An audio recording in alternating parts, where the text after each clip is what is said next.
Con referencia a hoja de cálculo, nosotros iniciamos el segundo parcial con lo que es el tema de gráficas avanzadas, pero para esto teníamos que primero recordar cómo era la planeación de un gráfico. Bueno, primero teníamos que determinar cuál era nuestro propósito del gráfico, qué es lo que nosotros queremos mostrar con nuestro gráfico al elegirlo.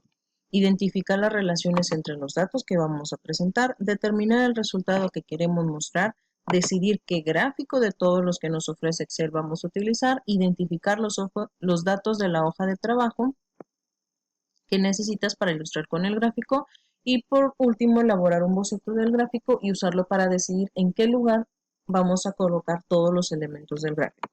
Tenemos los tipos de gráfico que nosotros ya conocemos, los de área, barra, columna, líneas y lo que son circular o pastel. Acuérdense que también tenemos los que son radiales y en este caso un tipo de gráfico más avanzado que vamos a estar viendo.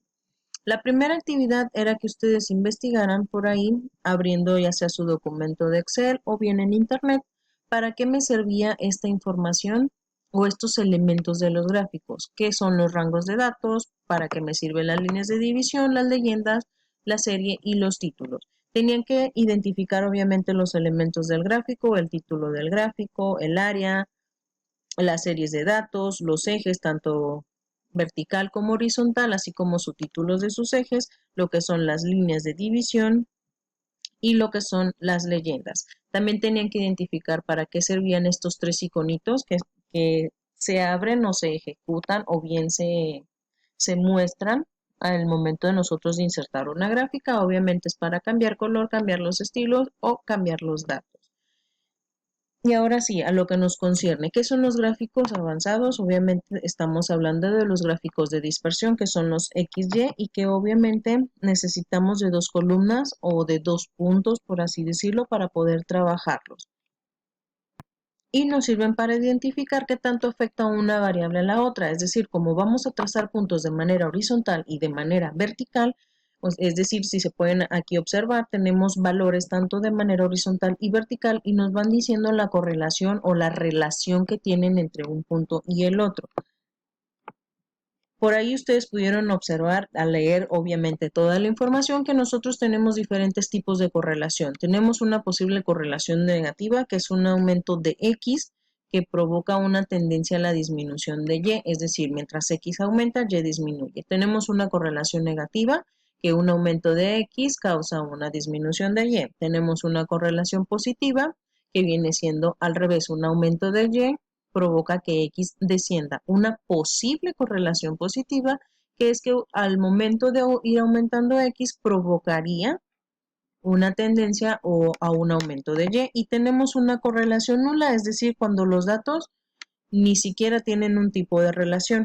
Por aquí tenemos unos ejemplitos. Nosotros tenemos una correlación positiva débil porque va en ascenso y tenemos una correlación negativa fuerte que va en descenso, pero si se fijan todos los puntitos están más unidos. Y también tenemos lo que es una correlación nula o cuando decimos que no hay una correlación porque todos los puntitos están dispersos ahora sí por todo nuestro espacio de la gráfica.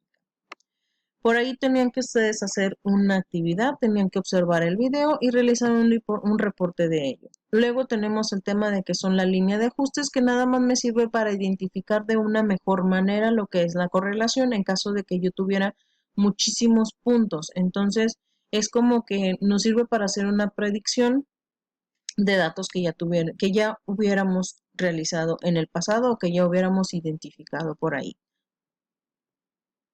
Tenemos lo que son las barras de errores también y se marcan en dos colores, lo que es una roja y lo que es una azul y se usan para indicar la estimación de un error en una medición. Tenemos la segunda práctica, ustedes iban a pasar esta práctica y les tenía que salir este tipo de gráfica. Si se fijan es demasiado sencillo porque ustedes ya han trabajado con gráficas desde el primer semestre en lo que es informática 1 e informática 2. Nosotros estuvimos viendo todo lo que contiene Excel. En la práctica número 3, pues será lo mismo, ustedes iban a pasar los datos, iban a seguir por aquí las instrucciones que se les dan específico e iban a insertar un gráfico de dispersión X y o bien les di a elegir que pudieran elegir uno de burbujas. Ya era su decisión, espero que hayan utilizado este de dispersión. Les puse específicamente los pasos que tenían que seguir, por lo que no era demasiado difícil hacer cada uno de ellos. No me voy a tomar el tiempo para hacer yo las prácticas porque son prácticas que ya pasaron y que no necesito retomar. En dado caso de que alguno de ustedes quisiera que lo retomaran, pues obviamente lo retomaríamos. Tenemos la actividad número 4, que era una práctica gráfico, pero en este caso de líneas, ya no era con puntitos. Y ahora sí, nos vamos a lo que son las gráficas combinadas. ¿Cómo funcionan las gráficas combinadas? Bueno, es cuando nosotros queremos mostrar información que está relacionada, pero que son gráficas independientes. Es decir, que por ejemplo, aquí nosotros tenemos de columnas, nosotros queremos presentar una información en columnas, pero que también tiene relación con una gráfica de líneas que estamos mostrando nosotros ahí en color rojo. En un archivo de Excel nosotros identificamos lo que son las gráficas o para poder insertar lo que son las gráficas combinadas, pues nada más nos vamos por ahí a la pestaña de insertar y por aquí nos aparece lo que son los gráficos combinados. Aquí incluso les dice cuadro combinado si quieren combinar lo que son columnas con líneas, pero con los puntitos por ahí, o bien columnas con un área apilada. Ya sería cuestión de que nosotros elijamos. Obviamente aquí, si pueden observar, yo le estoy dando, pero como no tengo datos que representar, pues no me está saliendo absolutamente nada. Para eso tendrían que ustedes hacer el llenado de una tablita, que es como la que yo les mostraba por aquí, y luego ya seleccionar. Seguir los pasos, esta era la tabla que les funcionaba y ya nada más estar cambiando lo que era el título, por ejemplo, del gráfico y ponerle muestra práctica 2, práctica 1, práctica 4, en fin.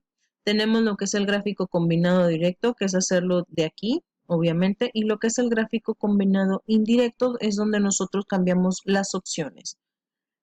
Aquí tenemos otro ejemplo práctico.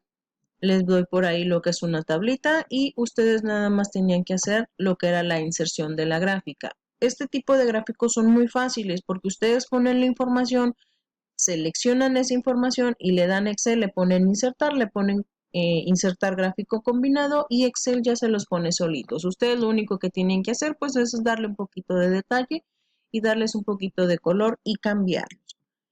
De igual les seguí poniendo bastantes prácticas para que pudieran comprender mejor el tema de lo que eran las gráficas de combinados y cómo utilizar lo que eran los ejes secundarios en el gráfico combinados. Por ejemplo, cuando no se llegan a ver, nosotros podemos, digamos que en este tenemos del 0 al 2000, pero en el otro nada más tenemos del 0 al 5. Entonces, como son números completamente disparejos, pues jamás se nos iban a ver lo que eran los puntitos rojos.